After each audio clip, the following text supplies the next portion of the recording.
believe that we're almost just really only about 3 weeks away from Christmas, isn't it? The year has just quickly gone by, and now we're getting ready to wrap it up and head into 2018. So, as we do that here at Dayspring, what we're going to be doing is we're going to be focusing on a sermon series called Jesus is Among Us. And what we're going to be doing is looking at how the birth of Jesus and his entering into our world really changes things forever for all of us. And we're going to be considering some different things in that way there. So it's going to be a great time together. We're going to have a great Christmas season celebration as we go through these different aspects. And of course, not only will we have the Sunday morning sermon series that we'll be focusing in on for the next several weeks, but we'll be having some Christmas music on Sunday evening at 6 o'clock. That's going to be a great time together as we really help us get moving into the sense of Christmas and truly what it's all about. And it's going to be a fun time too. And then, of course, we have our Mission Christmas on Wednesday, December the 13th, where we're going to have opportunity to minister to some families and help them to enjoy Christmas in a way they've not been able to or would not be able to otherwise. And then, of course, we'll have a Christmas Eve service on the 24th. And then that afternoon, our Christmas Eve Sunday services, rather, on the morning of the 24th, and then our Christmas Eve service at 4 o'clock that afternoon. So it's going to be some really fun times and great times, and just it's always a good time of the year. But it's also a busy time, isn't it? Because with all the different things going on between the different get-togethers and family activities and your personal preparation for Christmas and all that goes into that and getting ready for that, the hecticness of it and the frenzy of it, can almost get us to say, man, I wish this was already over with there. And I understand that. And in fact, I experienced some of that myself. But what we want to do is, these next several weeks, is focus in on some things that can truly help us enjoy what God has given us and what he is giving us and what he will do and give us in the days ahead. And Christmas provides us an opportunity to kind of maybe hit the pause button for just a little bit and think back on that, and also look at how not only can we enjoy Christmas, but how we can enjoy the life that God has for us. So let's go ahead and get your materials in front of you for this week. You should have already received the lesson. If you go and get that printed out and get your Bible and maybe something to take some notes with, we'll kind of give you some things here to kind of summarize what we're talking about, but also maybe giving you an opportunity to things help you as you prepare. As always, I just want to say right up front, I appreciate what you do and how you lead, facilitate, teach these on-campus small groups. As you know, that those groups are a very important aspect of helping us grow in our relationship with God and helping us as a church, as a congregation, become the disciple, become the person, the follower of Jesus that he wants us to be. So thank you for that there. And we'll be meeting, by the way, the small groups will be meeting on just really the next two Sundays. We got December 10th, December 17th, on December the 24th and the 31st. We know small groups will meet on campus during those 2 Sundays, and we'll get started back on January the 7th. So you got this Sunday and the next Sunday, and then get a little bit of break for the small groups there. All right, let's get into our material to this week. What we're going to be doing is looking at a subject or topic I think that is very vital for us, especially in this particular time of the year, but also one that helps us relate to what we're going to learn on Sunday morning. We're going to be looking at Luke chapter 1 Sunday morning, and we'll be considering what's oftentimes referred as Mary's song, this song that she sings in response to the realization that she is actually going to be the mother of the Messiah. And after her encounter with Elizabeth, her cousin, who's also pregnant and getting ready to give birth to John the Baptist, there's some really interesting things that happen there. When you think about it, especially from that young girl's perspective, Mary, her life was basically getting turned upside down in so many different ways. She's got an unexplained pregnancy with, by the way, in that particular culture in that time, the stigma of that was very negative. She was going to have a lot of struggles there. She was going to have personal stress. She was going to have relationships that were getting stretched to the limit. And just a lot of different things that are going on. But as you'll see in this song, she is able to still have joy. And the reason is because she's trusting in the God that she knows personally, and the God that she knows has it all in control and has the perfect plan. And so as we help us think through that in regards to our own present situation, we're going to be focusing in on a couple of passages of scriptures from the New Testament as well. We're going to be looking at Philippians chapter 4, verses 10 through 13. And then we're also going to be looking at 1 Timothy chapter 6, verses 6 through 8.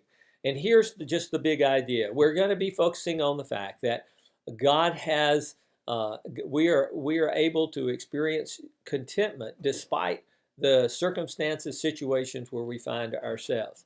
And it's interesting at this particular time of the year that instead of us being able to enjoy, as we talked about it, enjoy the what we have and enjoy where we find ourselves and enjoy who we're with, it often becomes just the opposite, because it has a tendency to create a sense of discontentment, a sense of dissatisfaction, a sense of just everything coming together that kind of steals away the joy of what Christmas should really be all about. So what we're going to be doing is focusing on that. Now, in Philippians chapter 4, there in those verses 10 through 13, Paul tells us about contentment. And he talks about not only the need for it, but he also tells us about what contentment is and what it looks like. Oftentimes, we would associate contentment with having more than we could ever having more than we could ever use, and having in such a surplus in such a way that we would never have any need or any want about anything. And as we will discover, Paul says that's not what contentment is about. In fact, he gives us some insights into that contentment really has nothing to do with what we have, where we find ourselves, or who is not present with us. And so that's going to be the thing we're going to be looking at there in regards to contentment. And what we're going to discover is that contentment really comes not from all the external things that we often associate it with, but contentment comes from a person, Jesus Christ. And that's who we're going to be focusing on. That's what we're going to be looking at there in this lesson. We've got 3 basic teaching points that we're going to be looking at. 2 of those have to do, the first 2 come from the Philippians 4 passage, in which focusing on helping us get some understanding of contentment, how it is to develop and how we can develop it in our lives. And then the third one comes from 1 Timothy 6, which helps us understand a little bit more of the applicational aspect of it, and that contentment is truly part of an attitude and a character of being like Jesus. And so that's kind of what we're going to be looking at in that regards there. A couple of things to keep in mind as you go through the lesson. It will be one that will resonate with everyone there in your own campus small group. So keep that in mind. It's going to be one that there's not a person sitting in your group that at some point in time in their life have struggled with the sense of contentment or being discontent. And so this is going to be something very personal for many people there. And it's going to be something that's very needful for each and every one as well. The second thing to keep in mind here is that we have to help it. It's important for us to help people understand that contentment is really has nothing to do with our external circumstances, situations, our material, physical possessions, or lack of. But the contentment is more is really about an inner attitude and the ability that God gives us, and that we can develop in our lives through our relationship with Him, and being able to enjoy and experience all that wherever we find ourselves, and whatever what we have at that moment. And Paul's personal experience really helps us do that. Now, keep in mind as you read through Philippians 4 here, Paul was in pretty adverse situations himself. He was under arrest. He was awaiting trial to decide whether he was going to live or die. He was most likely chained to a Roman soldier every day. So he was very limited in some of the things he could do. He was separated away from most of his closest companions, the people that he cared about deeply, that cared about him deeply. And so his situation was very, what we would say would be very negative. But we'll all see in this that he speaks about how he is able to be content where he finds himself, And in other words, he doesn't let those things keep him from enjoying the life that God has given him, the life that God has for him. More importantly, he doesn't let those things keep him from enjoying his relationship with God. And I think that's a very key aspect for us to keep in mind in that regard. I would encourage you as you go through this material and as you look at this point about talking about that it is a learned ability, that's will be a very significant point to help people focus on, because oftentimes we think contentment comes, it's just something that we can kind of sit back and God kind of wave a magic wand and give us, and that's not true. It's a learned thing, a learned ability. It's a learned skill that God does, and by the way, that happens through how the different life experiences we have, and how we learn to look towards Jesus more to those. And that'll be something that you pick up there in the material. I think that's a very key point there for you as well.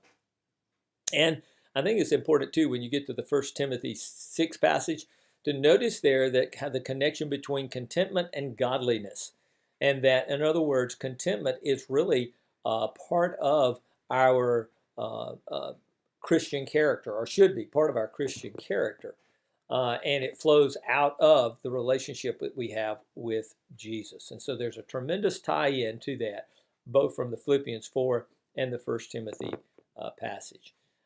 Make use of the questions that are distributed out through the lesson to help draw your small group into that discussion, and so that it becomes more of an interaction process, because it is important for that to happen in this particular study, that they not sit back and see contentment as something out there that maybe or maybe not can happen, but they begin to wrestle with the fact of where do they find themselves now? Are they in a place of where are they feeling, have a sense of contentment now? And if not, what is causing that, and helping them move forward through that there. Okay? All right, look, hey, don't forget to use your application moment. Got some questions there to maybe break up your group, or just do it as a group as a whole, depending on your particular situation, and helping us just move forward and beginning to put into practice to live out our contentment, so to speak. Again, thanks for being part of this on-campus small group and discipleship process. Have a great time studying the scriptures together.